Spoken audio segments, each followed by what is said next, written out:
पाहता लोचनी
Ah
माता तैसे राहू माझे मन गाता ऐकता हरी गुण नादे लुप्त झाला मृग देह विसरला अंग तैसे राहू माझे मन गाता ऐकता हरी गुण तुका मने पाहे कास विचे पिले माय तैसे राहू माझे मन गाता ऐकता हरी गुण संकर्ण सरोजम साम्य निलांबुदावून जगनने तपानि मंडलं मंडलानि तरुण तुलसी माना सुंदरं कंजनेत्रं सदैव विठ्ठलं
चिंतयामि त्यांच्या कृपादाने कथेचा विस्तारू भावादी सद्गुरु दास तुका शुक्लां ब्रह्म विचार सार परमा मध्यम जगत व्यापिनी विना पुस्तकधारिणी वेदां जड्यां ढगारापः हस्ते स्फाटिक मालिकां विदधतीं पद्मासने संस्थितां वन्दे तां परमेश्वरीं भगवतीं बुद्धिं प्रदा शारदां महायोगपीठे देवीं मरत्यां वरं पुनरिकाय दातुं समाधिष्टन्तमानन्दकन्दं परब्रह्मलिङ्गं भजे पाण्डुरङ्गं श्यामलकोमलाङ्गं सीता समारोपितवामभागं पानवासायतचारुचापं नमामि रामं रघुवंशनाथं जय जय श्री राधारमण जय जय नवलकिशोर जय गोपीचित्तचोर प्रभु जय जय माधव चोर दयांची केली स्मरण होय सगळ नित्यांचे अधिकरण तेची बंधू श्री चरण श्री गुरु वैद्य नमस्कार आता पुत्राची वार्ता शुभ ऐके जेवी माता तैसे राहू माझे मन गाता ऐकता हरी गुण प्रस्तुत प्राप्त प्रसंगी प्राप्त करी चिंतन रूपी सेवे करता निवडलेला याचे यावत भूतलावर जन्माला आलेल्या जडजीवाचा उद्धार करण्याकरिता आपला देह अखंड जिजीवणारी वितराग संपन्न पंचमी दिनमाते महाराष्ट्र भूषण देवनिवासी जगद्गुरु जगदवंदनीय सकल कंठभूषी ज्ञानेश्वरी जगद्गुरु तुकोबार यांचा उत्कृष्ट असा चार चरणाचा भगवान पंढरीश परमात्म्याकडे विनंती विनवणी करणारा अभंग सेवेकरता निवडलेला आहे. या अभंगावर यथामती यथावकाश जसे जमेल अशा प्रकारे आपल्या नियोजित वेळेमध्ये सेवा करण्याचा प्रयत्न करूया. सेवेपूर्वी परिहार द्यायचा तो म्हणजे असा पुण्यभूमी पावन क्षेत्र या कर्जत नगरीमध्ये भगवान पंढरीश परमात्म्याच्या असीम कृपेने साधू संतांच्या कृपा आशीर्वादाने बाळूमामांच्या कृपा आशीर्वादाने त्यांचा जन्मोत्सव सोहळा या ठिकाणी साजरा होत आहे आणि त्या निमित्ताने ही कीर्तनाची सेवा परम भाग्याने माझ्याकडे आलेली आहे. आज ज्यांच्याकडून हे कीर्तनाचं निमंत्रण मला आहे, सौजन्य ज्यांच्याकडे आहे ते गणेश रामदास गदादे बेनवडीकर यांच्यासाठी एकदा जोरदार टाळ्या. दादांनी फोनवरून मला हे निमंत्रण दिलं होतं आणि म्हणून तुमच्या सर्वांच्या दर्शनाचा सुयोग या ठिकाणी आला आणि त्या निमित्तानं आज ज्यांच्याकडून महाप्रसाद आहे ते आपल्या या कर्जत तालुक्याचे विद्यमान आमदार रोहित दादा यांच्याकडून आज हे आपल्याला महाप्रसाद आहे आणि पालखी सुद्धा त्यांनी या बाळूमामा मंडळाला दान केलेली आहे म्हणून त्यांच्यासाठी सुद्धा एकदा जोरदार टाळ्या. त्यानिमित्तानं दोनही मृदंगाचार्य महाराज थोडा गेन वाढवा, दोनही मृदंगाचार्य महाराज, सगळी गायनाचार्य महाराज मंडळी सर्वांना धन्यवाद. माझ्या बरोबर आलेले हरिभक्त परायण युवा कीर्तनकार भागवताचार्य अमोल महाराज सलकटे पाटील महाराज माझ्या बरोबर आहेत. सुद्धा धन्यवाद देतो.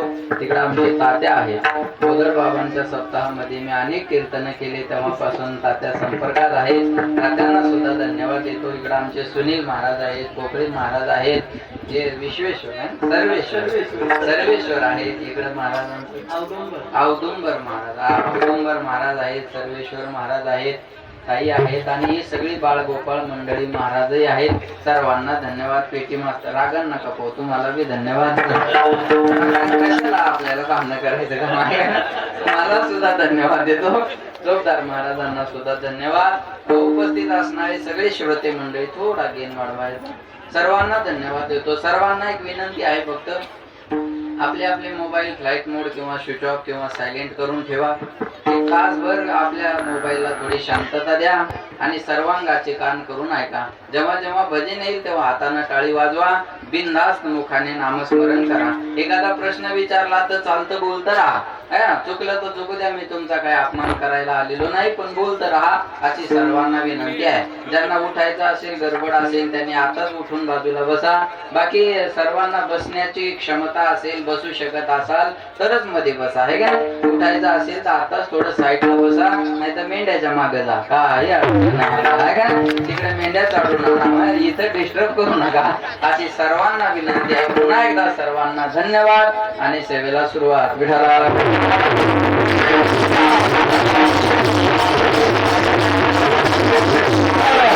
सेवेकरता निवडलेला अभंग तुकोबारायांचा आहे. जगद्गुरु तुकाराम महाराज या अभंगामध्ये लक्ष देऊन ऐका. भगवान पंढरीश परमात्म्याकडे विनवणी विनंती करतात. पुत्राची वार्ता, देवा पुत्राची शुभ वार्ता ऐकत असताना आईचं मन जेवढं प्रसन्न झालेलं असतं, थोडा बेस द्यायला, तेवढं माझं मन भजन करताना प्रसन्न व्हावं. आज जसं बाळू मामा जन्माला आले आणि परिवाराला जेवढा आनंद झाला, आईला जेवढा आनंद झाला, महाराज म्हणतात भजन करताना मला तेवढा आनंद व्हावा. पुत्राची वार्ता शुभ ऐके जेवी माता, तैसे राहो माझे मन गाता ऐकता हरिगुण. गात असतानाही मन तेवढं प्रसन्न असावं आणि ऐकत असताना सुद्धा मन तेवढं प्रसन्न असावं. हे जर कळलं नसेल तेव्हा हरिण माहिती आहे सर्वांना. हरिण माहितीये का सर्वांना? आपल्याला लहानपणी दाखवायची ती नाही. लहानपणी म्हणायचे हरिण दाखवतून कानाला धरून उचलायचे का? ते हरिण नाही. आपल्या जंगलामध्ये हरिण असताना पारध्याला जर हरणाला पकडायचं असेल तर पारधी हरणाच्या पाठीमागे कधी पळत नाही. मग त्याच्याजवळ एक सुंदर बिन नावाचं वाद्य असतं आणि ते बिन नावाचं वाद्य वाजवायला तो एखाद्या झाडावर जाऊन बसतो आणि ते बिनेचा नाद ऐकण्यासाठी आसुसलेला आतुरलेला हरिण त्या बिनेच्या नादाकडे आकर्षित होत आणि शांतपणे बिन ऐकत उभं राहत आणि तेवढ्यात पारधी भात्यातला बाण काढतो आणि त्या हरणाला मारून टाकतो. पण ते पडलेला हरिण त्या पारध्याला म्हणतं, दादा माझा काही दोष नसताना तू मला मारलं याच्याबद्दल आता माझी तक्रार नाही, पण जोपर्यंत माझ्या शरीरात शेवटचा श्वास आहे तोपर्यंत तुझं बिन वाजवणं बंद करू नको, एवढीच माझी तुला विनंती आहे. लक्षात म्हणजे बिनेचा नाद ऐकताना हरणाला मरणाचा सुद्धा विसर पडला. महाराज म्हणले नादे लुब्ध झाला मृग, देह विसरला अंग, तैसे राहो माझे मन गाता ऐकता हरिगुण. भजन करताना एवढा देहाचा विसर पडावा नाही, एवढाचा देहाचा विसर पडला तर निदान मोबाईलचा तरी पडावा. बरोबर आहे ना? भजन करताना निदान मोबाईलचा तरी विसर पडावा. देह जावो अथवा राहो पांडुरंगी, दृढ भावो चरण न सोळी सर्वथा, तुझे पंढरीनाथा भक्ताईसे जाणार, जेही दास गेले आशा पास विषय तो त्यांचा झाला नारायण, नावडे जनधरण माता पिता. हे जर कळलं नसेल देवा तर कासवीन माहिती सर्वांना, जरा लक्ष देऊन ऐका बरं का. कासवीन माहिती आहे ना सर्वांना? नाही माहित तरी हो म्हणा, मान हलवत जा, बरं वाटतं. बाकी काय लक्षात द्या. कासवीन माहिती आहे सर्वांना. कासवीनीला स्तन नसतात ना. मग कोणी म्हणाल महाराज कासवीनीला जर स्तन नसतात तर तिच्या पिलाला दूध कशातून मिळतं? तर कासवीन आपल्या पिलाला दूधच पाजत नाही. मग कोणी म्हणत तिच्या पिलाला जर दूध नाही पाजलं तर ते जगतं कसं? तर त्याचं कारण सांगतो मी तुम्हाला. कासवीन आपल्या पिलाकडे फक्त प्रेमानं पाहते आणि पिलू आपल्या आईकडे प्रेमानं पाहत आणि त्या नजरेतून त्या मुलाला प्रेम पाहणं मिळतो. कासवीचे बाळ वाढे कृपा दृष्टी, दुधा नाही भेटे अंग संगे. कासवीन आपल्या पिलाला दूध पाजत नाही, फक्त प्रेम भावानं त्या पोराकडे पाहते, प्रेमानं पोराकडे पाहते आणि त्या प्रेम त्या नजरेतून मिळालेल्या प्रेम पाहण्यावर ते पिलू जगत असतं बरं का. मन प्रेम हे नजरेतूनच कळत असतात. इथं बसल्यापैकी मी कोणाला आवडत नाही मी एका मिनिटात सांगू शकतो. अजिबात बागेश्वर बाबाकडे जायची गरज नाही. इथलं मी सांगू शकतो तुम्हाला, सीताराम गुरुजी लक्षात ठेवा. इथलं बसल्यापैकी मी कुणाला आवडत नाही, मी एका मिनिटात सांगू शकतो. पण न आवडणारे येतीलच कशाला? जे आवडीचे आहे तेच येऊन बसलेले, न आवडणारे येतील कशाला महाराज, आहे की नाही? मला सांगायचं काय, नजरेतून प्रेम कळतं आणि बोलण्यातून प्रेम कळतं. बोलण्यातून प्रेम कळतं का नाही? एखाद्या गावात गेलो की प्रेमळ असलेला माणूस म्हणतो जय हरी महाराज, जय हरी जय हरी, समजा प्रेमळ आहे. आणि एखादा आमच्याकडे पाहिजे जय हरी, समजा भाई वैताग गेला यार, नका करण्याचा आवाज वाढतो. अगोदरचा किती आहे जय हरी, पण दगड फेकून आणल्यासारखा लागतो का नाही? बघ, आवाजाचा टोन बदलला तरी अर्थ बदलतो, नजर बदलली की प्रेम बदलतो. लक्षात ठेवा, आवाज हॅमिंग नका देऊ, अगोदर होता तसा करा. विठाला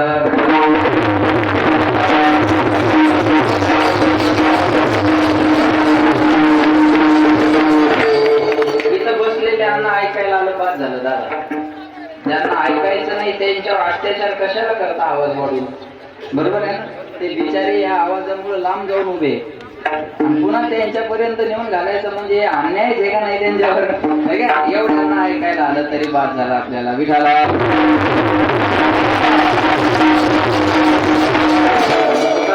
पाही कास विजय पिले माळे, तैसे राहो माझे मन गाता ऐकता हरी गुण. असा अभंगाचा माझ्या बुद्धीप्रमाणे सरळ सरळ अर्थ आहे. सज्जनाओ, या पूर्ण अभंगामध्ये एक सिद्धांत आहे आणि एक सिद्धांत पटवून देण्याकरता तुकाराम महाराजांना 3 दृष्टांताची नियुक्ती केलेली आहे. अभंगाचा सिद्धांत आहे दुसऱ्या चरणात तैसे राहो माझे मन गाता ऐकता हरी गुण. त्याच्यासाठी पहिला दृष्टांत दिला माया हो आईचा आणि मुलाचा, दुसरा दृष्टांत दिला हरणाचा आणि पारद्याचा, आणि तिसरा दृष्टांत दिला कासविणीचा आणि तिच्या पिलाचा. या 3 दृष्टांताच्या माध्यमातून एक सिद्धांत पटवून देण्याचं काम तुकाराम महाराज अभंगामध्ये करतायत. सज्जनाओ, परमार्थ हा जो विषय आहे, हा परमार्थ विषय शरीरातल्या कुठल्याच अवयवाचा नाही. परमार्थ विषय आहे मनाचा आणि करावा लागतो तो सुद्धा मनासाठीच. पुन्हा एकदा ऐका, परमार्थ विषय आहे मनाचा आणि करावा लागतो तो सुद्धा मनासाठीच. माणसं म्हणतात परमार्थात आल्यानंतर माणूस बदलला, मग त्याला काय शिंग फुटतात का शेपूट फुटते? बोला, त्याला शिंगही फुटत नाही आणि शेपूटही फुटत नाही. मग त्याचं उठणं बसणं वागणं बोलणं याच्यात बदल होतो. मनात परिवर्तन व्हावं याच्याकरता परमार्थ आहे. एखादा माणूस आदमापूरला गेला, भंडारा लावून घरी आला की निर्णय करतो आता आपल्याला चांगलं वागायचं, बरोबर? मग तो चांगलं वागायला लागला का बाकीचे वागू देत नाही. लक्षात द्या बघा की बाकीचे त्याला दिवसच राहतात, बरोबर आहे? एखादा पंढरपूरला गेला, माळ घालून आला की यानं लगेच म्हणायचं हा आम्हाला माहित नाही होय, करून सोडून भागला हा, आणि देवपूजेला लागला. माळ तुझी किती दिवस टिकणार आहे आम्हाला माहित नाही होय. तो माळ घालून आलेला म्हणतो चांगलं वागायला लागलो, वागू द्या. आम्ही हत्यार छोडे हे चलाना नाही भुले हे. कळलं माझं बोलणं? चांगलं वागायला लागलो, वागू द्या, कशाला त्रास देता? म्हणजे परमार्थ काय करतो? तुमच्या वागण्यात बदल करतो. परमार्थ तुमच्या मनात बदल करतो. परमार्थ तुमचं उठणं बसणं वागणं बोलणं या सगळ्यात बदल करत असतो. म्हणजे मनात परिवर्तन व्हावं याच्या करता परमार्थ आहे. मग एक मन म्हणतं चला कीर्तनाला, तळावर सानप महाराजाचं कीर्तन आहे. दुसरं मन म्हणतं अरे कीर्तन ऐकून कोणाचं चांगलं झालं. तिसरा मन म्हणतो अरे नाही कीर्तन ऐकायचं तर आपण लांब उभे राहू, लोक चांगल्या चांगल्या चपला घालून आलेले असतात, एखादी घालून घरी जाऊ. दुसरं मन लगेच म्हणतो नको नको नको नको नको नको, कोणी पाहिलं तर इज्जतीचा पंचनामा होईल. संकल्प विकल्प करणं हा मनाचा स्वभाव आहे. असं कीर्तनात ऐकलं तात्या की एक मन म्हणतो होय खोटं का त्या महाराजाचं, बस झाला आता वाईट कामं सोडून द्यायचे आणि देव देव करायचा. दुसरं मन लगेच म्हणतं अरे बिघडले एका कीर्तनात, त्याचे धंदेचे सांगायचे, नाही सांगतील तर काय खातील. म्हणजे कोरोनात 2.5 वर्ष कीर्तन नव्हते, मग आम्ही का धोत्रे ऐकले का? किती काळजी करतात लोक बघा. एखाद्याला जर म्हणलं माळ घाला, ते म्हणतं बरं ऐकलं तुमचं घातली माळ, मग बोकडे का नांगराला चालणार आहेत का? अरे एवढी काळजी करतो कशाला तू बोकड्या? हा बरोबर आहे ना, तुझं आपुली आपण करा, बरोबर? एवढी काळजी करायची गरजच नाही. आपला उद्धार कशाने होईल ही काळजी असावी.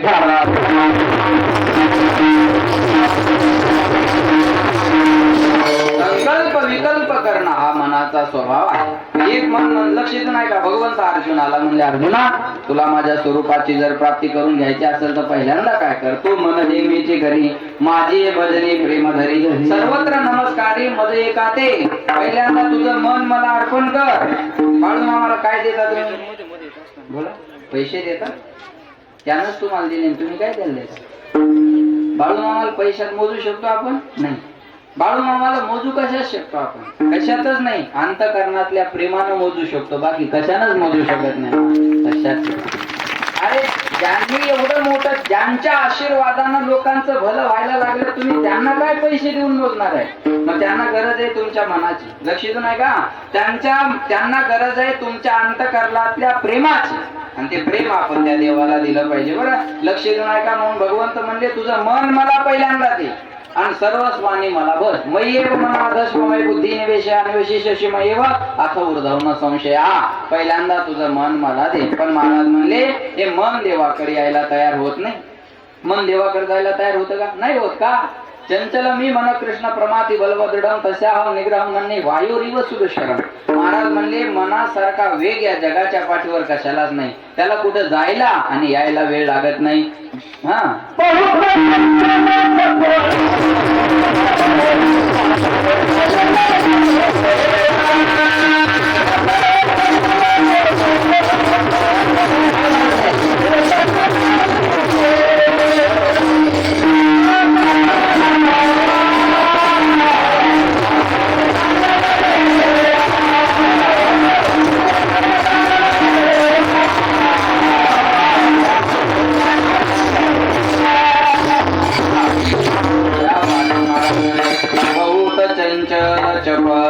जाता येता न लगे वेळ. मनाला कुठं जायला आणि यायला वेळ लागत नाही.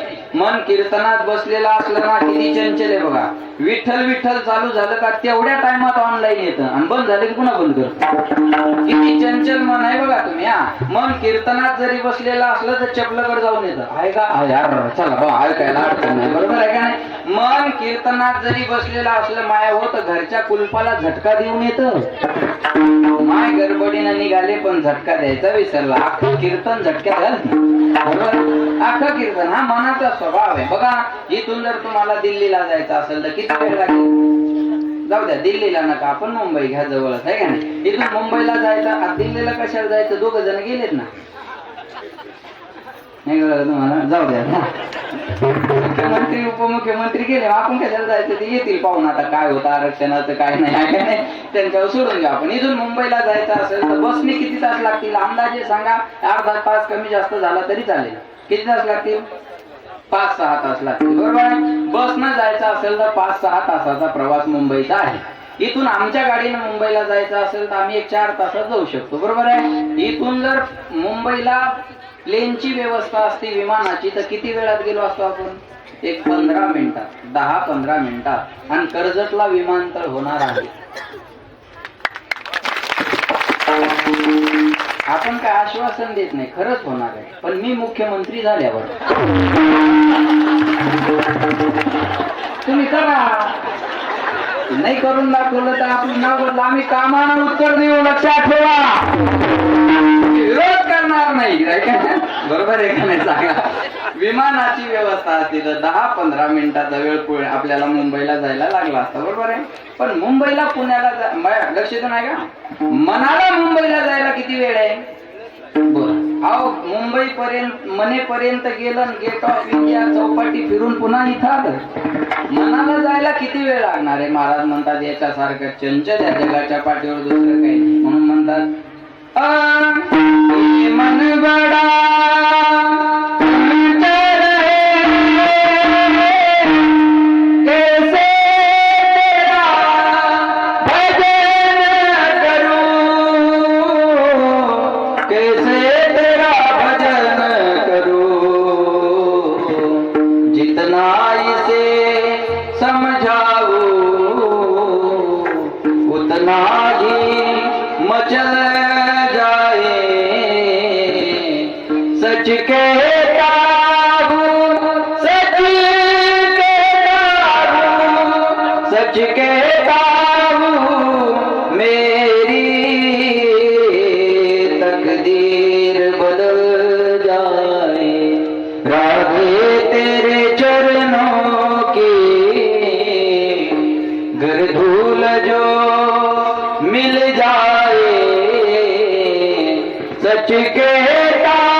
आहे. महाराज म्हणले या चंचल मनाला तुझ्याकडे आणायला खूप वेळ लागतो देवा, आहे का? म्हणून म्हणतात ना, तुका म्हणे तो राख मनेरी, मन रूपी गाय देवा तुम्ही वळा, बाकीच्या गाय आम्ही ओळखतो.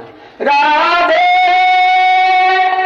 राधे राधे बोल मना, तन का क्या पता. राधे राधे राधे बोल मना, तन का क्या पता. मनाला सांगतात गोविंद गोविंद, मना लागली आश मग गोविंद ते काया, भेद नाही देवा गया शिवा तया. म्हणून पण या मनाला भगवंताचं भजन करायला आवडत नाही काय, म्हणून म्हणतात ऐका. देखना इंद्रियों के न घोड़े भगे, उनमें हरदम ये संयम के कोड़े पड़े. अपने रथ को मार्ग लगाते चलो, कृष्ण गोविंद गोपाल गाते चलो.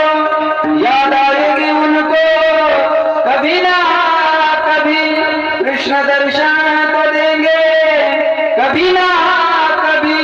ऐसा विश्वास मन में जगाते चलो, कृष्ण गोविंद गोपाल गाते चलो.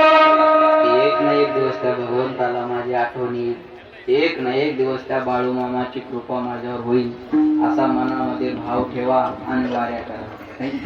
असा मनामध्ये भाव ठेवून आपण वारी केली पाहिजे. हा एक ना एक दिवस तो भगवंत मला भेटल्याशिवाय राहणार नाही, असा मनामध्ये संकल्प असला पाहिजे. पण महाराज म्हणले त्या मनाला ते आवडतच नाही तर करणार काय.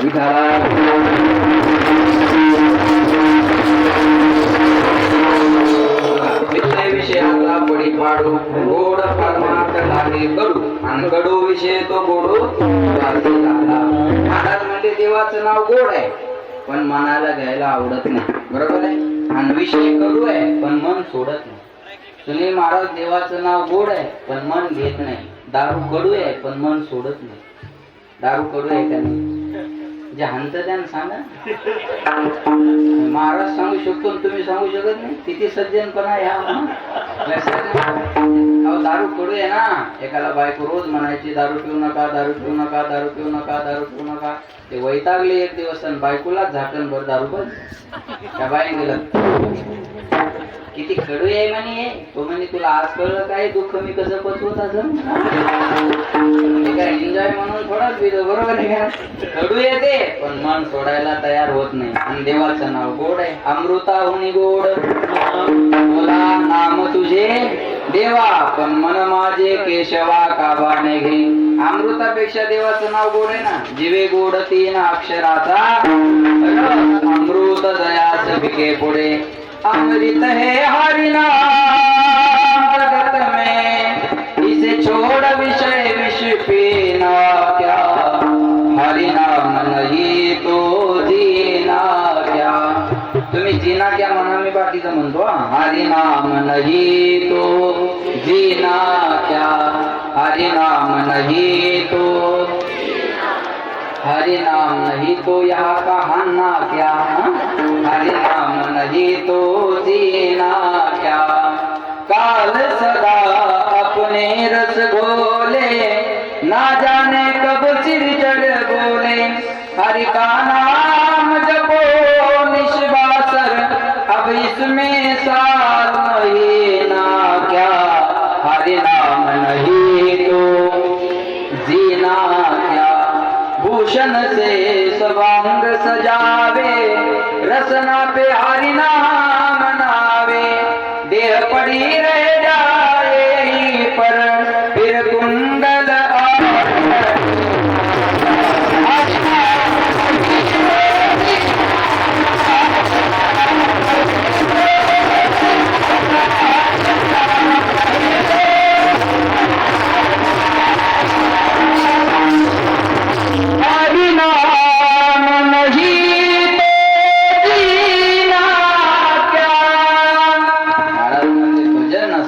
जगण्याला अर्थ नाही. नाही तरी गेला जन्म आया, कहा गए तो कहा नहीं, और क्या लाए तो कुछ नहीं. कुठं गेलतो कुठंच नाही, काय आणलं काहीच नाही. खाणं पिणं तर कुत्र्या मांजराच्या डुकराच्या गाढवाच्या बी जन्मात, बरोबर आहे ना. कोणी म्हणाल मी बंगला बांधला, ज्या चिमणीला हातपाय नाही ते बी खोपा बांधते. कोणी म्हणाल मला मुलगा झाला, तुला वर्षात एक झालं, कुत्रीला एका टायमाला 12 होतात, बरोबर आहे ना वर्षात. कोणी म्हणा लक्ष देऊन ऐका बरं का, हे संसार म्हणावं तर मेन राजा आपल्यापेक्षा मोठा आहे, कुत्र्या मांजराचा आपल्यापेक्षा मोठा आहे ना. याच्यापेक्षा वेगळं काय केलं आपण. ऐका, आहार निद्रा भय मैथून सर्व योनी समसम. खाणं पिणं कुत्र्याला मांजराला सगळ्याला सारखंच आहे ना, बरोबर आहे का नाही सांगा. मला सांगा, कुत्र्याला भूक लागते माणसालाही भूक लागते.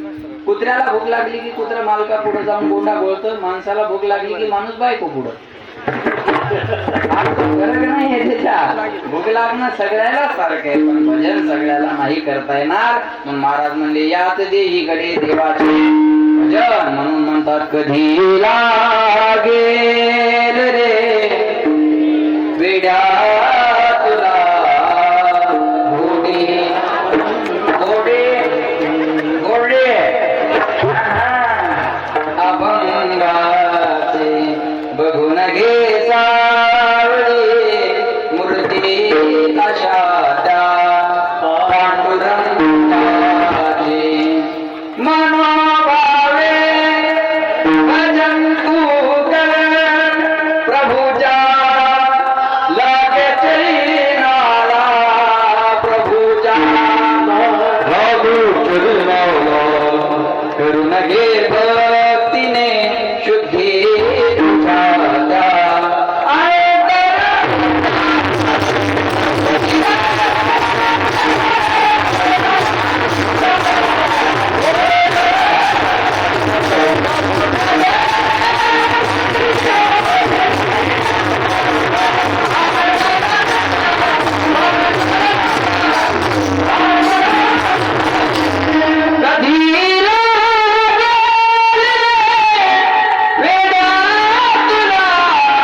आणि भजनाची गोडी म्हणून एवढा मोठा समाज या ठिकाणी उपस्थित आहे. बाळूमामाच्या तळाचं एक वैशिष्ट्य सांगितलं, त्या इथं 18 मला वाटतं जवळपास वाडे येत आहेत. 18 वाडे आहेत ना. मी रात्री 1 नंबरच्या वाड्यावर कीर्तन केलं, देगलूरच्या जवळ 1 नंबरचा वाडा आहे. रात्री मी तिथं कीर्तन केलं आणि आता मी इथे आहे. बरं, एवढे जरी वाडे असले ना महाराज, तर या वाड्यावर कीर्तन सोडून दुसरं काही होत नाही, हे फार महत्वाचं आहे. अतिशय आनंदाची आणि महत्वाची गोष्ट आहे. ही बाळूमामानं संस्कार दिलेल्याची पावती आहे. नाही तर एवढा समाज म्हटल्यानंतर एकाही माणसाच्या मनात येत नाही अवांतर काही कार्यक्रम ठेवावा. मला अनेक वर्षापासून माहिती आहे की वाड्यावर कीर्तन आणि प्रसाद सोडून दुसरा कार्यक्रम होत नाही महाराज. आणि ही परंपरा जपणं, याच्यात खरा बाळूमामाला आनंद आहे. बाळूमामा पांडुरंगाचे वारकरी होते. बाळूमामाची आजही आदमापूरची दिंडी पंढरपूरच्या पांडुरंगाला येते, हे विसरता आपण कामा नाही. लक्षात ठेवा, ही अतिशय महत्वाची गोष्ट आहे. म्हणून बाळूमामानं संस्कार दिले, त्या अंधश्रद्धेचे नाही दिले. परमार्थ हा डोळस आहे महाराज, परमार्थ डोळस आहे. आणि बाळूमामानं डोळस परमार्थ लोकांना शिकवला. विठाला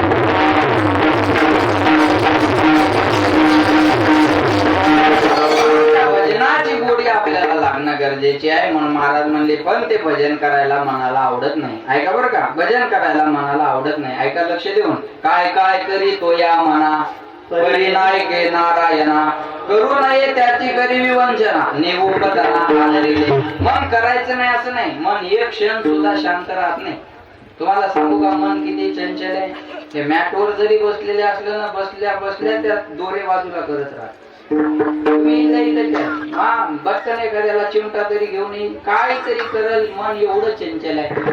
धरिताही पर्यावर आहे ना, याला किती जरी पकडण्याचा प्रयत्न केला तरी हातात येत नाही महाराज. फक्त जे करायचं ते करत नाही. माणसं कुठं शांत राहत नाही. त्या बहिर दिशेला जरी माणसं गेले ना तर शांत बसत नाही, काडी घेतात आणि जमीन उकरत राहतात. आणि एखादा जर म्हणला काय करायला, तो म्हणतो वलकुट वर गेली पाहतोय, उद्या पेरायचंय. हागताही कोडी चळण मुळे काढी, महाराजांचे प्रमाण आहे त्याला. अहो मला सांगा, बाथरूम मध्ये जर माणसं शांत राहिले असते तर बस स्टँडचे बाथरूम रंगलेले दिसले नसते ना आपल्याला. तशा तिथं सुद्धा मन शांत राहत नाही. एवढं मन चंचल आहे. पण महाराज म्हणले या मनाला जे करायला लावायचं ते जमत नाही. मग का मन भजनाकडे देवाकडे येत नाही? त्याचे 3 कारण आहे. पहिलं कारण आहे अनादी कालापासून विषयाचे संस्कार मनावर आहे म्हणून मन देवाकडे यायला तयार होत नाही. दुसरं कारण मनाला बंधन आवडत नाही म्हणून मन देवाकडे येत नाही. आणि तिसरं कारण देवाकडे गेलं की मन देवाचंच होऊन जातं म्हणून मन देवाकडे येत नाही. पहिलं कारण विषयाचे संस्कार आहे. अनादी संसार मायेच्या ठाई. अनादी कालापासून आपण संसार भोगत आलो का नाही? मग संसार सोडून माणसाला दुसरं काय आवडणार आहे? चला बोला. लहानपणापासून मानवी जीवनावर संस्कार कायचे? संसाराचे आहेत ना. 1 वर्षाचं लेकरू असतं माया हो, ते कपड्यात गुंडाळलेलं असतं. त्याची आई त्याला असं फेकते,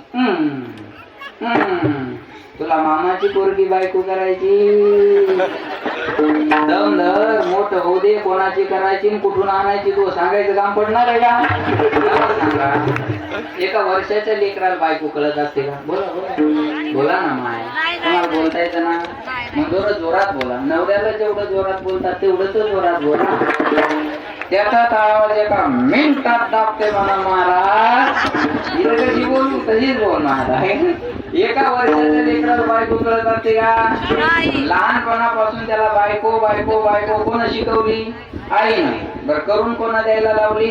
आईनं. आणि पुढे चालून सुनेचा त्रास कोणाला? का बरं? तुम्हीच तर करून द्यायला लावली ना. मग त्रास करून घेण्याचं कारण काय? कारण काय बोला. लहानपणापासून आपल्या लेकरांवर आपण त्या विषयाचे संस्कार टाकले. पोरगी दिसली का? ही तुझी बायको. पोरगी दिसली का? ही तुझी बायको. मग त्याला बायको सोडून दुसरं आवडणार तरी काय? लक्षात ठेवा. मग मला सांगा, भजन करायचं म्हणल्यावर काय लेकर बाळ सोडून द्यायचे का? अजिबात. आसोनी संसारी जीवे वेगू करी, वेद शास्त्र उभारी बाह्या सरा. बाळू मामानं सांगितलं, अरे 24 तास आहेत ना दिवसातले, 22 तास तुम्ही माझ्याकडे नका येऊ, पण 2 तासाचं कीर्तन नंतरचा प्रसाद एवढा वेळ तर माझ्यासाठी काढा. त्या वेळ तर तुम्ही माझ्याकडे या. नका 24 तास मला, तुमचे 2 तास तर जीवनातले द्या मला रोजचे. अजून काय काय? लक्षात ठेवा. महाराज म्हणले संसारी असावे आसोनी भजन करावे वेळोवेळा, सत्यवादी करी संसार सकळ आलिप्त कमळ जरी जैसे. सुंदर उदाहरण सांगेल मी तुम्हाला. पक्षी अंगणी उतरती एका गुंतोनिया राहती. पक्ष्यांनी आणि पक्ष्यांनी गुंतून राहूच नाही.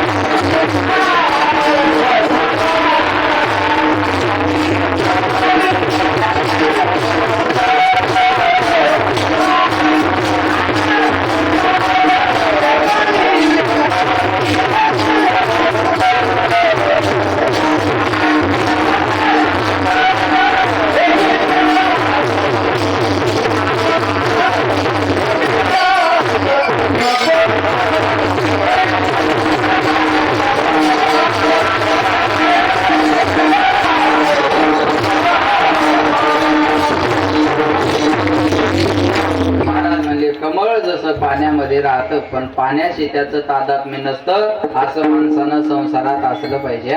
लक्ष देऊन आहे का? ना जग छोडो ना हरी बोलो, ना जग छोडो ना हरी बोलो, करम कर जिंदगानी में रहो दुनिया में तुम सदा, जैसा कमल रहता पाणी में. कमळ जसं पाण्यामध्ये राहतं पण पाण्याशी तादात्म्य नसतं. माणसानं संसारात असं राहिलं पाहिजे. जाऊ द्या, सोपं करून सांगू का? माया हो, माणसानं संसारात कसं राहावं माहितीये का? दह्यात पडलेल्या केशाप्रमाणे. दह्यात पडलेला केश काढायला कष्ट लागतात का? बोला ना. नाही. बरं दह्यातून काढल्या, थोडा आवाज द्या. दह्यातून काढल्यावर त्याला दही लागलेलं राहतं का? नाही. एकदम क्लीन होऊन बाहेर येतो तो पक्ष बदलल्यासारखा. बरोबर आहे ना? एकदम त्याला क्लीन चिट मिळाल्यासारखं होते त्या केसाला. बरोबर आहे का नाही? असा एकदम अलगद बाहेर येतो, कष्टही लागत नाही आणि त्याला दहीही लागलेलं राहत नाही. बरोबर आहे ना? बरोबर आहे. ऐका लक्ष देऊन. मग माणसानं संसारात दह्यातल्या केशाप्रमाणे असावं. धरलं की अलगद बाहेर यावं. पण माणसं संसारात दह्यातल्या केशाप्रमाणे नाहीत राहत. मग ज्वारीच्या वाळलेल्या भाकरीत केस अटकावा. तुटून येतो का? सुटून? तुटून. सुटून नाही. गुळाच्या भेलीला चिकटलेला मुगळा तुटून का सुटून? अर्धा भेलीलाच राहतो पण भेलीला सोडत नाही महाराज आहे काय.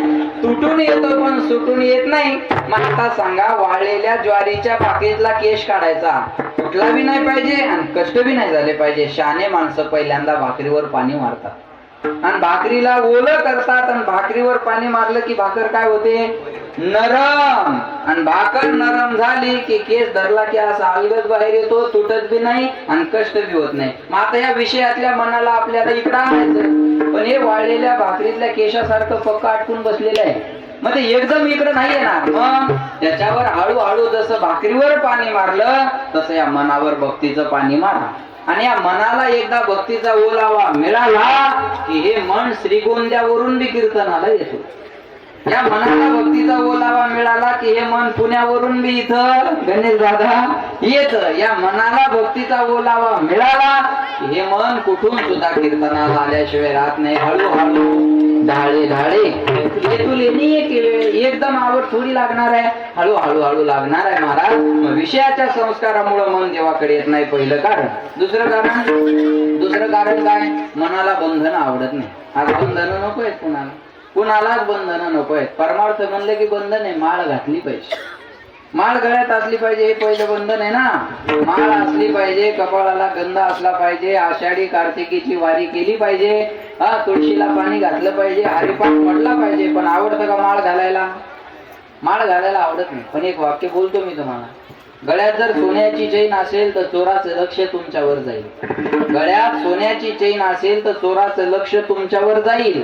पण गळ्यात जर तुळशीची माळ असेल तर बाळू मामाचं लक्ष तुमच्यावर राहील. माळीमध्ये आणि या भंडाऱ्यामध्ये काही कमी ताकद आहे का महाराज? अहो पहिल्या दवाखाने नव्हते तेव्हा जखम झाली की काय लावायचे? हळद. म्हणजे जुन्या काळापासून आजपर्यंत सगळ्याच्या जखमा जर कोणी बऱ्या केल्या असतील तर भंडाऱ्याने बऱ्या केल्या.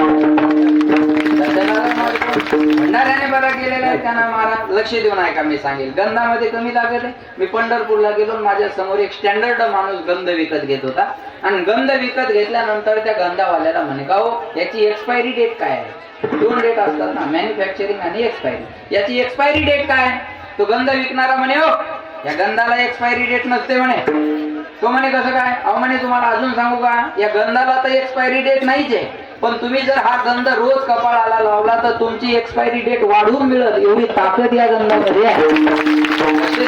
तुळशी माळ गळा, गोपी चंदन टिळा, हृदय गळा, वैष्णवा. महिलांना सुद्धा भंडारा लावला मला आवडलं. लक्षात ठेवा, कारण आपण स्वाभिमानानं ते धारण केलं पाहिजे का नाही? आपला स्वाभिमान आहे तो. लक्षात ठेवा, हा गंध म्हणजे आपला स्वाभिमान आहे. हे गंध म्हणजे मालकाच्या नावाची निशाणी आहे. तुम्ही कुणाची आहात ही निशाणी सांगत असतो गंध. विठाला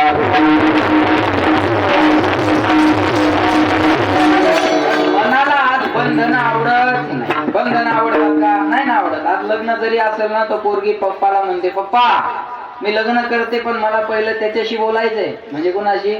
होणाऱ्या नवऱ्याशी. मग त्याला म्हणणार, हॅलो मी तुझ्या सोबत लग्न करते पण माझी पहिली अट, मी खेड्यात राहणार नाही. बरोबर आहे ना? माझी दुसरी अट, मी शेतात जाणार नाही. गांजरं खाणार का मग? शेतात तर पोरगी जाणार नाही पण पोराकडं तर शेती पाहिजे. अजिबात आहे का नाही? नवरदेवाला शेती पाहिजे पण पोरगी शेतात जाणार नाही. शेती पाहिजे कशाला? बरोबर आहे. माझी दुसरी अट, मी शेतात जाणार नाही. माझी तिसरी अट, तुझ्या आई वडिलाला आपल्यात राहता येणार नाही. माझी चौथी अट, अंडरलाईन दिस सेंटेन्स, अतिशय महत्वाची, माझ्या मोबाईलला हात लावाय जमणार नाही. माझा पासवर्ड मी तुला सांगणार नाही. तुझा नाही सांगितला, नो ऑब्जेक्शन, मुझे कोई एतराज नाही आहे. लक्षात आलं का महाराज? काहीच्या मोबाईलला एवढा पासवर्ड असतो की असं वाटतं भारताची सगळी ईडीची माहिती याच्याच मोबाईल मध्ये येतात. अवघड. एक शाळेत जाणार, कॉलेजला जाणार पोरग मोबाईल खेळत बसलं आणि कंडक्टर जवळ मोबाईल खेळत. कॉलेजला जाणार पोरग कंडक्टर जवळ बसलं आणि मोबाईल खेळत होतं. ते कंडक्टर म्हणले, 4G विनोद आहे जरा, ते कंडक्टर म्हणले, बाळा हा मोबाईल तुला आयुष्यात खूप पुढे घेऊन जाणार आहे. तो म्हणे, साहेब तुम्हाला कसं काय कळलं? म्हणे तुझं कॉलेज जाऊन 2 तास झाले, तुला अजून उतरायची बाईची आठवण नाही, माझून किती पुढे जाणार आहे तू बघा. सांगा अवघडच आहे का नाही? अवघड आहे. सुनील महाराज एकाच्या पोटात दुखत होतं, बायकोला म्हणे पोटात दुखायला लागलं. बायको म्हणे मग ते टेबलवर मोबाईल आहे म्हणे, डॉक्टरला फोन लाव. बायकोन मोबाईल घेतला म्हणे याचं लॉक सांगा. बरं वाटायला म्हणे आता राहू दे. सज्जन माणसाला कळल, बाकीच्या घेतल्याशिवाय जाऊ नका.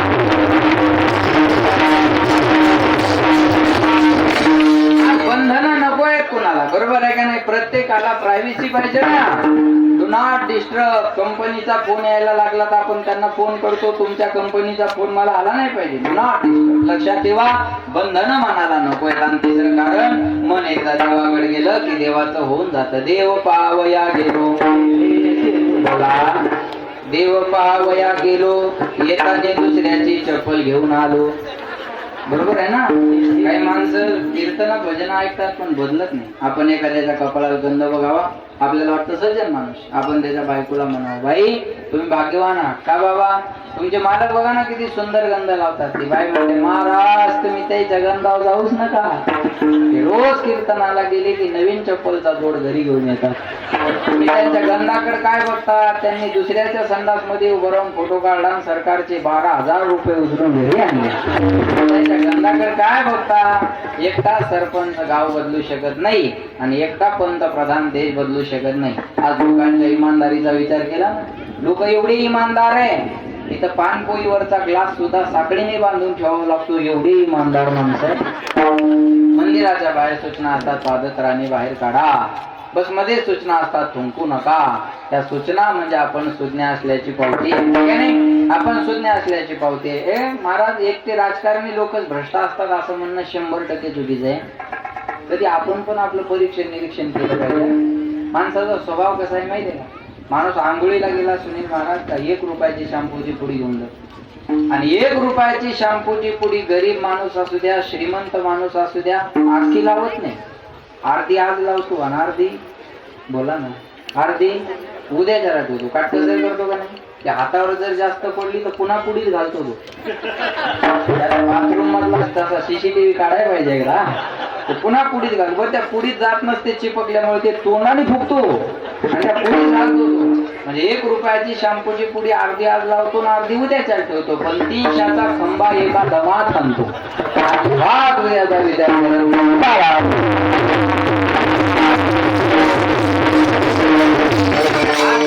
माणसाला लक्षात ठेवा बरं का. मनाला देव पाहावया गेलो, तेथे देव तेवणे गेलो. कामपात्र एकदा पांडुरंगाच्या मंदिरात गेली, पुन्हा माघारी आली का? नाही. म्हणतात ना, एका वेशेची मुलगी भक्ती करून धन्य झाली, कानपात्राला देवान मंदिरात जागा दिली, भक्ती पाहून भक्ताला आला भेटाया श्री हरी, धनी मलाही दाखवाना,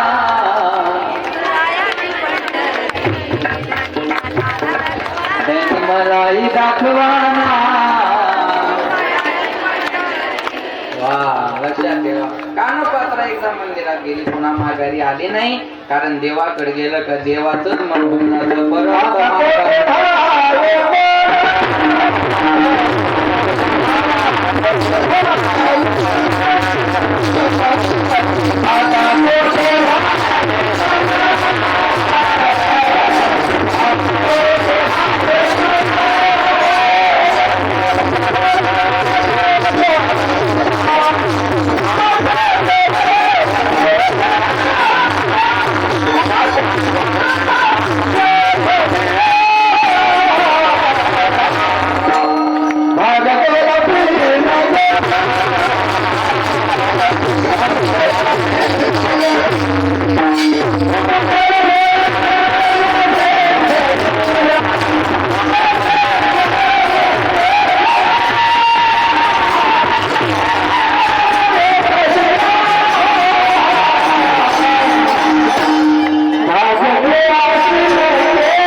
देखलिया भाग गेला, शेण गेला अवघा झाला.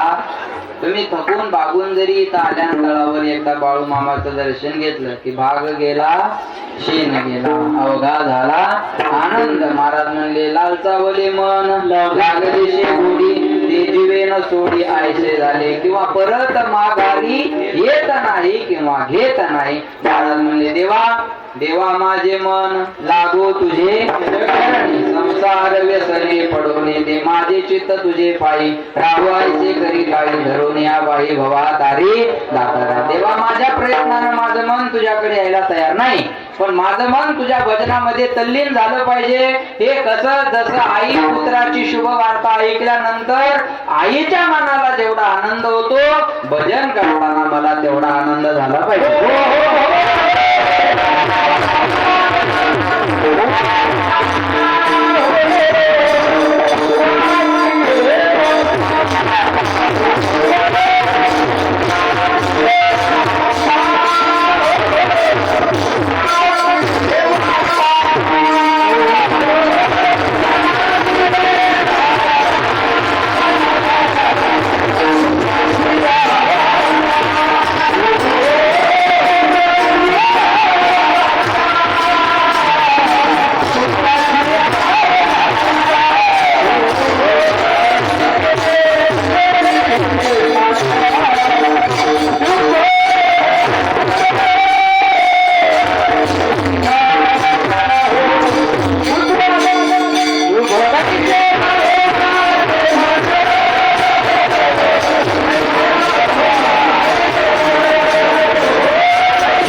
शुभाय के जेवी आवडला पुत्राची वार्ता शुभाय के जेवी आवाज वाढवा घे वाढवा.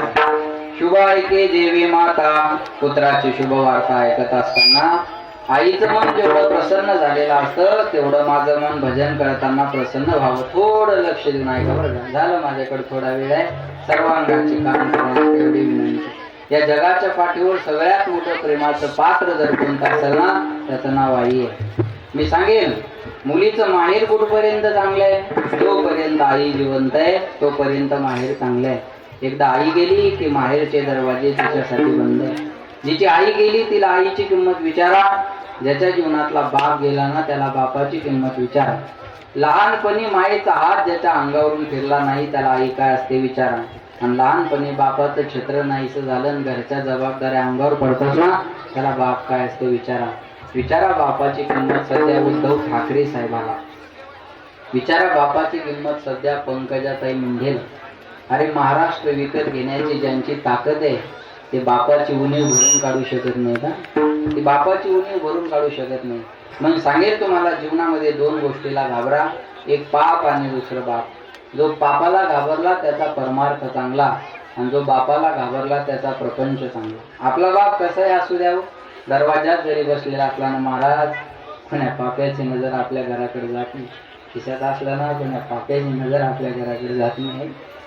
तेव्हा पाप्याची नजर आपल्या घराकडे जात नाही. बिन बापाच्या पोराने काम केलं ना लोक नाव ठेवल्याशिवाय राहत नाही. मी सांगू तुम्हाला मायाव ऐका लक्ष देऊन.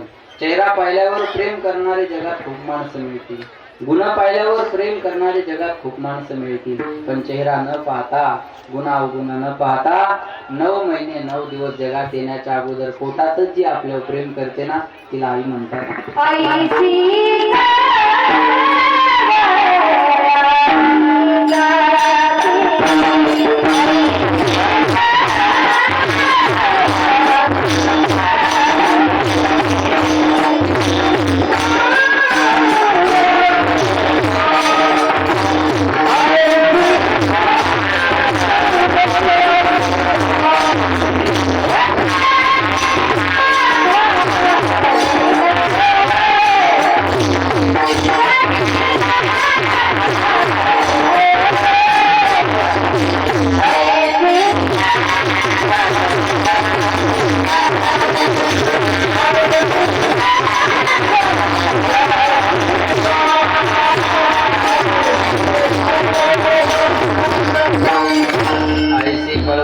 जगाची जाती करीला भावेन प्रीती पोटी भार वाहे त्याचे सर्व सोयीस आहे. ऐका, या जगाच्या पाठीवर 9 महिने 9 दिवस जगात येण्याच्या अगोदर पोटात जे आपल्यावर प्रेम करते तिला आई म्हणतात. फार लक्ष देऊन ऐका, करंगळी कापल्याच्या वेदना आपल्याला सहन होत नाही, पण सिजरची परिस्थिती असताना इथभर पोट कापून मुलाला जन्म देणारी फक्त जगाच्या पाठीवर आई असते.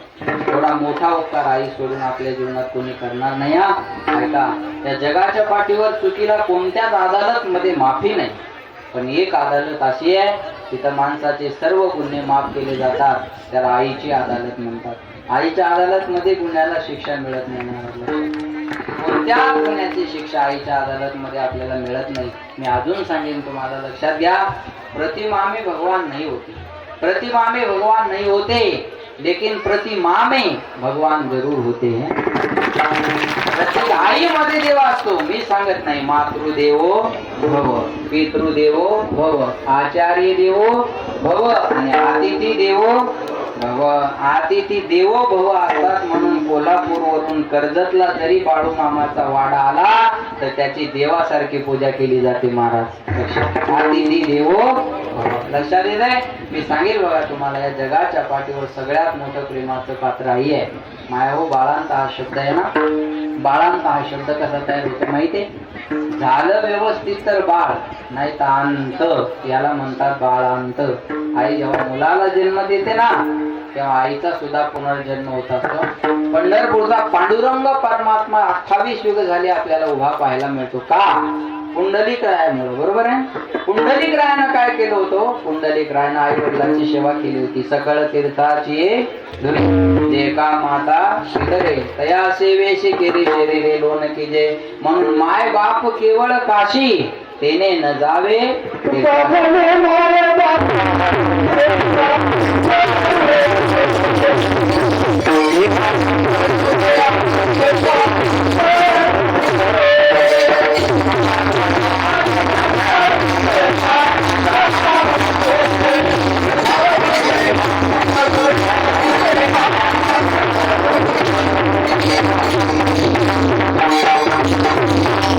म्हणे माय बापे अवघी देवाची स्वरूपे, माय बाप केवळ काशी तेने न जावे काशी. म्हणून म्हणतात ना, सबसे बडी है माँ,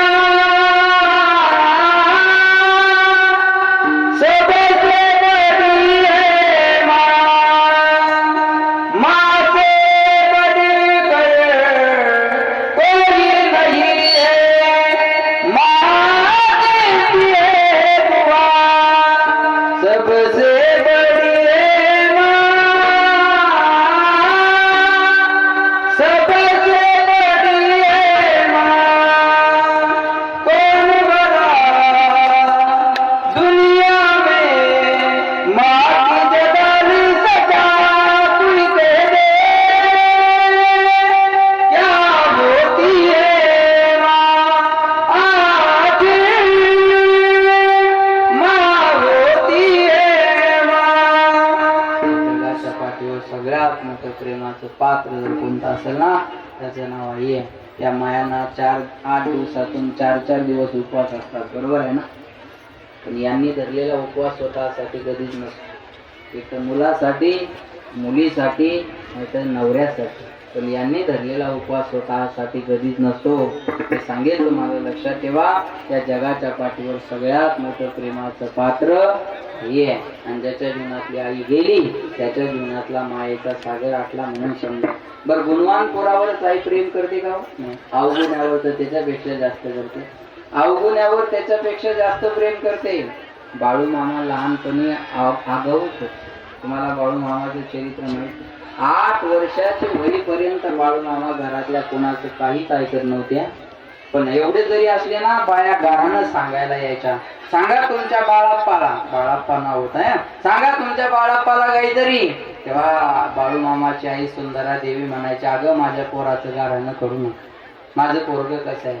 बाळच गुण गुणाचे ताणे, बाळ दिसले गोजिरवाणे, काय सांगता गाराने गे गोकुळच्या नारी. श्रीरंग माझा वेळा याला नाही नाही दुसरा जोडा, तुम्ही याची संगत सोडा रे गोकुळच्या धारी, तुम्ही लपून याचा भोवरा, आड घेता शारंग धरा, तुम्ही 12 घरच्या 12 गे कर्जतच्या नारी, तुम्ही 12 घरच्या 12 गे गोकुळच्या नारी, 12 गुण गुणाचे पाय, 12 दिसते गुदिवाने, काय सांगत गाराणी गे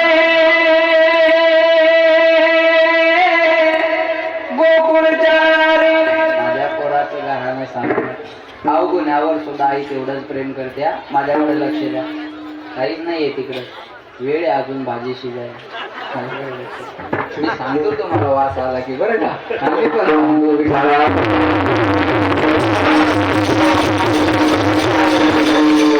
लहानपणी खोडकर होते बाळू मामा, ऐका लक्ष देऊन, तरी पण आई बाळू मामाला सोडून एक क्षण सुद्धा राहत नव्हती. अवगुण्यावर सुद्धा आईचं तेवढंच प्रेम असतं. मी उदाहरण सांगतो, म्हणजे कधी एक पोरगा 10वीला नापास झालं, ऐका बरं, 10वीला नापास झालं आणि रडतच घरी आलं. माय हो ऐकताय ना तुम्ही, फुलाला वेळ आहे अजून, काही गडबड करू नका, मी सगळं व्यवस्थित करतो. आणलंय ना मला गणेश दादाने, आहे का नाही, सगळं व्यवस्थित सांगतो. फक्त मला मध्ये 5 मिनिटाचा वेळ देतो, मग आपण एखादं संकीर्तन घेऊ, मग फुलं वाटू, आहे का नाही. तोपर्यंत अजिबात राहू द्या, आहे तसं माय, आहे का, राहू द्या. एक पोरग 10वीला नापास झालं, 10वीला नापास झालं, रडतच घरी आलं, रडतच घरी आलं. आई म्हणे काय झालं रडायला, कोणता डोंगर कोसळला तुमच्यावर. ते पोरग म्हणे मी आई नापास झालो. त्याची आई म्हणली मग नापास झाला म्हणजे काय मोठी गोष्ट आहे, चल जेवण कर. पोरग म्हणे पप्पा, त्याची आई म्हणे त्याच्याकडे मी पाहते, त्यांच्याकडे मी बघते तुझ्या. आणि पोरग घाबरत घाबरत जेवत होतं. आईनं मार्क लिस्ट घेतली आणि ती पोयावर ठेवली, टेबलवर ठेवली. बाप आला बाहेरून, खुर्चीवर बसला, टेबलवरची मार्क लिस्ट पाहिली आणि तळपायच्या मस्तकाला गेली. कुठे पाहिजे ती गाडी घेऊन दिली पाहिजे, तो मोबाईल दिला पाहिजे, तिथं ट्युशन लावून दिलं पाहिजे, तेवढे पैसे खर्चायला दिले. आणि 4 विषयात नापास, इंग्रजी लालडेश, इतिहास लालडेश, भूमिती लालडेश, विज्ञान लालडेश. कुठे देणार आहे, बोलव त्याला माझ्याकडे. ती बाई म्हणे ओरडू नका, ती त्याची मार्क लिस्ट नाही, तुमची 10वीची. तुम्ही 10वी 4 विषयात नापास झालते, माझं पोरग एकाच विषयात नापास झालं. पोराला एका शब्दानं दुखवायचं नाही. याला आई म्हणतात ना, याला आई म्हणतात जगाच्या पाठीवर सगळ्यात मोठं प्रेमाचं पात्र आई आहे. आणि महाराज म्हणतात अरे नापास झालेली बातमी जर एवढ्या आनंदानं ती ऐकू शकते, तर मेरिट आलेली बातमी ती किती आनंदानं ऐकते. लक्षात ठेवा, फर्स्ट क्लास आलेल्याची बातमी ऐकल्यानंतर त्या आईला किती आनंद होत असेल. मी उदाहरण सांगतो, एका माईला 3 मुली झाल्या. 3 मुली झाल्या, 4थ्यांदा ती माय गरोदर राहिली. आणि गरोदर राहिल्यावर प्रत्येकाच्या मनात एकच अपेक्षा होती, आता तरी मुलगा झाला पाहिजे, आता तरी मुलगा झाला पाहिजे, आता तरी मुलगा झाला पाहिजे. आणि वाट बघत होते सर्व परिवार मुलगा होण्याचा, मुलगा होण्याचा. तसं बाळू मामाच्या अगोदर बी 2 भावंड आहेत. तसं मुलगा व्हावा ही अपेक्षा होती, मुलगा झाला पाहिजे. प्रसूतीचा काळ जवळ आल्यानंतर त्या मायला हॉस्पिटलमध्ये नेल्या जातं. आणि जसा जसा प्रसूतीचा काळ जवळ येतो तसं प्रत्येकाच्या चेहऱ्यावरची चिंता वाढत राहते की आता मुलगा झाला पाहिजे, मुलगा झाला पाहिजे. आणि ती माय प्रसूतही होते, मुलगाही होतो, पण ही बातमी लगेच तिला सांगितली जात नाही. का? अति आनंदात एखादा पेशंट दगावण्याची शक्यता असते ना. कारण 3 मुलीच्या प्रतीक्षेवर मुलगा झाला आणि अति आनंद जर सहन नाही झाला तर मग डॉक्टर काळजी घेतात. डॉक्टर म्हणतात तुम्ही आराम करा. ती बाई शुद्धीवर आल्या म्हणते डॉक्टर सांगा ना काय झालं. ते डॉक्टर म्हणतात तुम्हाला आरामाची गरज आहे, सांगतो काय झालं. ती म्हणते अहो मी व्यवस्थित आहे, सांगा ना काय झालं. ते म्हणतात तुम्ही आराम करा, तुम्हाला आरामाची गरज आहे. ते डॉक्टरला ती बाई म्हणते अहो मला काय झालं हे ऐकल्याशिवाय चैनच पडणार नाही, डॉक्टर सांगा ना काय झालं. तेव्हा ते डॉक्टर म्हणतात अहो सांगतो, किती घाई करता, अहो सांगा ना डॉक्टर. तेव्हा ते डॉक्टर म्हणतात तुम्हाला ना, पुन्हा थांबतात थोडं. ती बाई म्हणते अहो सांगा ना, तुम्हाला ना, अहो बोला ना डॉक्टर, तुम्हाला ना, अहो बोला ना डॉक्टर, तुम्हाला ना, अहो बोला, तुम्हाला ना मुलगा झाला. मुलगा झाला ही बातमी आईच्या कानावर पडल्यानंतर किती आनंद होतो, याच्यासाठी कुणाची तरी आई व्हावं लागेल. झालं लेकराचे हित वाहे माऊलीचे. मुलगा झाला ही बातमी ऐकल्या बरोबर प्रसूती काळाच्या मरणप्राय वेदना सुद्धा ती एका क्षणात विसरून जाते. याला म्हणतात पुत्राची वार्ता शुभ ऐके जेवी बस ही आनंदाची बातमी ऐकल्यानंतर आईला किती आनंद होतो त्याच्यासाठी कोणाचे तरी आई व्हावं लागेल.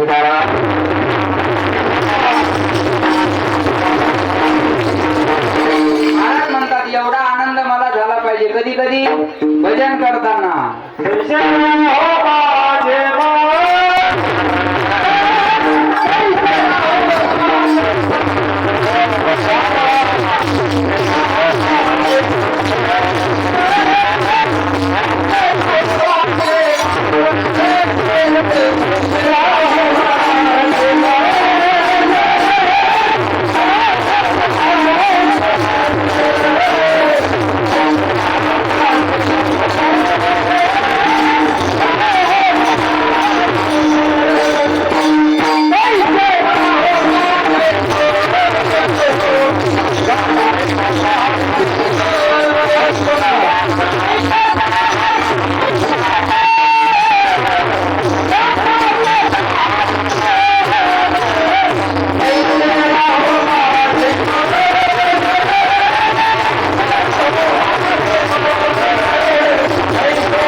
ऐकता हरिगुण गात असताना मन तेवढंच प्रसन्न असावं आणि ऐकत असताना मन तेवढंच प्रसन्न असावं. किती प्रसन्न असावं टाइम नाही झाला तर फुलाची वाट पाहत असावं. बरोबर किती प्रसन्न असावं. महाराज म्हणले मन प्रसन्न असलं पाहिजे. गाता ऐकता हरिगुण. आता हे गाण्याचं काम करतायत बरोबर आहे का नाही. आणि आपण जांभळ्या देण्याचं की गाताना एवढ्या आनंदात गातात तुम्ही ऐकताना सुद्धा तेवढ्या आनंदात ऐकलं पाहिजे. काय म्हणतात आम्ही रागात गातो. रागात गाण्यापेक्षा अनुरागात गा. काही म्हणतात आमची नेमाची वारी आहे. म्हणतो काय नेमाची वारी केल्यापेक्षा प्रेमाची वारी करा. देवाला रागापेक्षा अनुराग आणि नेमापेक्षा प्रेम करत. तूर प्रेमाचा भूमीला हाती दुष्काळ तयाला. महाराज म्हणजे देवाला प्रेमाची गरज आहे. बाळू मामा जरी असले तर भगवान शंकराचे अवतार आहेत आणि महाराज म्हणतात प्रेमाची गरज आहे त्यांना, बाकी कशाची गरज नाहीये. मी एक सांगेल तुम्हाला, चरण हमें केवल मंदिर तक ले जाते हैं लेकिन आचरण भगवान तक ले जाता है. आपले पाय ऐका VIP रांगेतून माझं बोलणं लक्षपूर्वक आहे. VIP रांगेतून मूर्तीपर्यंत जाता येईल, देवापर्यंत नाही. ज्यांना कळलं त्यांना धन्यवाद. VIP रांगेमधून मूर्तीपर्यंत जाता येईल, देवापर्यंत नाही जाता येणार. देवापर्यंत जायचं असेल तर अंतःकरणातल्या प्रेमाची गरज आहे. तुम्ही नाही इथं बाळू मामाचं दर्शन घेतलं तिकडे पंक्तीला वाढायला जरी असले ना तरी बाळू मामा प्रसन्न होते. कशाला झालं माझं बोल. कशाने प्रसन्न होतील हे त्यांनी जाणू आहे. आपल्याला काय माहिती ते कशा. अहो मला सांगा त्यांना काय आवडतं हे आपल्याला काय माहिती. बरोबर आहे का नाही. म्हणून अंतःकरणात प्रेम धरा आणि त्यांची सेवा करत राहा. त्यांची सेवा ही त्यांना आवडणारी असते. म्हणून पुन्हा एकदा बाळू मामांच्या या तळावर आज हे कीर्तन गणेतारांच्या माध्यमातून आलेलं आहे. महाराज म्हणले तैसे राहू माझे मन गाता ऐकता हरिगुण नाती वृद्ध झाला मृग देह विसरला अंग तैसे राहू माझे मन गाता ऐकता हरिगुण तुका म्हणे पाहे कासवीचे पिले माय तैसे राहू माझे मन गाता ऐकता हरिगुण. आपण विठोबा रखुमाईचं भजन घेऊ तोपर्यंत फुलं वाटा. आता नाही ज्या जोमान वाटा. आता सगळं झालं पाहिजे भजन होईपर्यंत. हा पटापट असं जरा जास्त जास्त घ्या. जवळच्या नाद येत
हातावर फुलं आहे त्यांनी मांडीवर ठेवा आणि सर्वांनी हात वर करायचे. सर्वांनी हात वर करा. महिला पुरुष जेंट्स लेडीज मेल फिमेल माणसं गणमाणसं आव वैभव याडी डोकरा सगळ्यांनी करा. एकदम सरळ करा. वा. आणि छान भजन म्हणा 2 मिनिटं सर्वांनी. शिकू द्या त्याला. तुले हरी का